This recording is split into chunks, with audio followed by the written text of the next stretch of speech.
ओशो जो है रजनीश, वो सिगरेट छुड़वाने का एक तरीका बताते थे। वो था कि जब आप सिगरेट ध्यान से पीने लगोगे ना तो छूटेगी। अभी कोई भी आदमी सिगरेट ध्यान से नहीं पीता, वो साइड में लटका, उसको एहसास ही नहीं होता कि वो सिगरेट पी रहा है।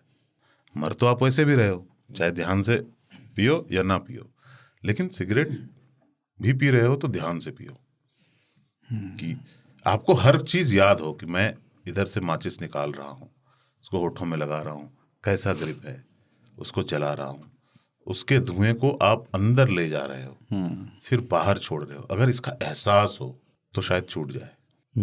पर आप कुछ भी एहसास के साथ, अब जो ज्यादातर लोग खाना खाते हैं कुछ देखते हुए, मैं भी देखता हूँ, टीवी देख रहा हूँ और खाना खा रहा हूँ, तो खाने की जो पूरी प्रक्रिया है जिसको रसास्वादन बोलते हैं, उसको आप भोग ही नहीं रहे हैं, उसका कोई मतलब ही नहीं रह गया है, क्योंकि वो प्रक्रिया पूरी तरह से साइड लाइंड है। और ध्यान है कि ये गाना अच्छा नहीं, इसको आगे बढ़ा दो। इसलिए आप सो भी कॉन्शियसली नहीं रहे कि मैं सोने जा रहा हूं और मैं सो रहा हूं। आपकी सांसें, आप बाय द वे जब सोते हैं तो आप अपनी सांसें गिन सकते हैं बड़े आराम से, बिकॉज इट्स जनरली डार्क होता है कमरा और आवाज नहीं होती है, तो आप अपनी सांसें सुन सकते हो। लेकिन आप वो नहीं सुनते, आप मोबाइल फोन का सहारा ले लेते हो, थोड़ी देर कुछ देखते देखते सो जाऊं। और आप कुछ भी ऐसा नहीं देखते जो कि किसी काम का है, पर सब मनोरंजक बहुत है।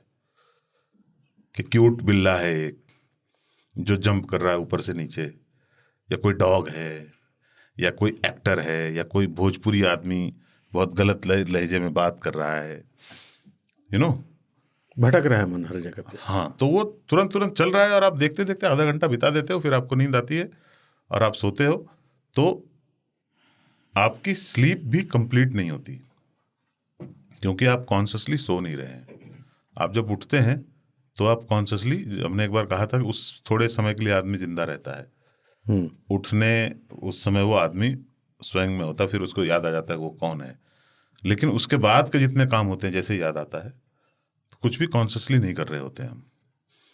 और उसके लिए आपको, अगर क्या बोलते हैं उसको, जिसको मेंटल हेल्थ कहते हैं अभी, कि बहुत तरह के कंफ्यूजन रहते हैं दिमाग में, उसके लिए एक स्ट्रेस जिसको हम कहते हैं, तरीका यही भी है कि इंतजार करवाना कि जो जितने बजे होगा उतने ही बजे होगा। Can you take it? Can you take it without looking at the phone, without looking at anything? Can you take it? आप बैठ जाएं और इसी कप को निहारें, तो थोड़ी देर में आप नहीं निहार पाएंगे। आपका ध्यान बिस्किट की तरफ, शकील भाई की तरफ, कैमरे की तरफ कहीं चला जाएगा। तो फिर उसको याद दिलाना कि नहीं, तुम वापस आओ। वो जो योग आसन में एक आसन होता है ना, जिसमें मोमबत्ती जला के सामने रख दी जाती है फोकस बढ़ाने के लिए, और उसकी लॉ को आपको देखना, आप देखते रहें और नजर हटे तो फिर लाएं। या जो आदमी सोच के करते हैं ना, वो मेडिटेशन जिसको कहते हैं, कि आप एक विषय पे मेडिटेशन करो, जैसे कि इंतजार। तो उससे रिलेटेड जितने शेर हैं, जितनी कविताएं पढ़ी हैं, जो भी इंतजार के डेफिनेशन है वो मन में आए, लेकिन मन सडनली भाग जाएगा वहां से, अबे क्या कर रहा है इतनी देर से, इंतजार। तो फिर उसको वापस लाना शुरू में बहुत कठिन होता है वो, साध लो तो फिर लेकिन आप उसको धीरे धीरे आदत लगा दोगे, नहीं बेटा कहीं भागोगे, तुमको वापस लाएंगे। उसी पे सोचना आज हमको, ये इसी पे हमारी बात इसी पे होगी आज। तो बार बार लाएंगे तो आपके जो न्यूरॉन्स है ना, ट्रेन हो जाते हैं वो थोड़ा, हाँ, जो यूज टू हो गए हैं बिकॉज ऑफ आजकल के जिंदगी में कुछ भी परमानेंट नहीं है।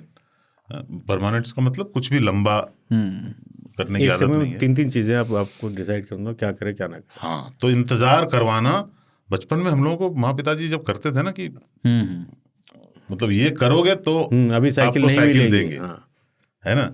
छठी में कहा जाता था कि बेटा 10वीं में अगर बोर्ड की परीक्षा में इतने प्रतिशत ले आए तो आपको साइकिल मिलेगी। तो वो 5 साल का 4 साल का, वो कहते थोड़े बड़े हो जाओ तब तुमको फुल पैंट मिलेगा, अभी हाफ पैंट पे काम चल। वो अभी लगता है कि यार कैसे क्रूर लोग थे कि हमारी छोटी छोटी इच्छाओं को दबा देते थे। बट वो जो डिलेड ग्रेटिफिकेशन होता है ना, वो तकनीक हम धीरे धीरे भूल गए हैं। वो माता पिता द्वारा बच्चों पे अपनाया गया एक तकनीक था कि इनको ये सिखाना कि हर चीज सही समय पे मिलेगी। इंतजार, वो इंतजार अगर करना नहीं सीखेगा तो बहुत गलतियां करेगा। पेशेंस नहीं कहते उसको, वो आपकी कैपेसिटी को बिल्ड करने के लिए हुआ था।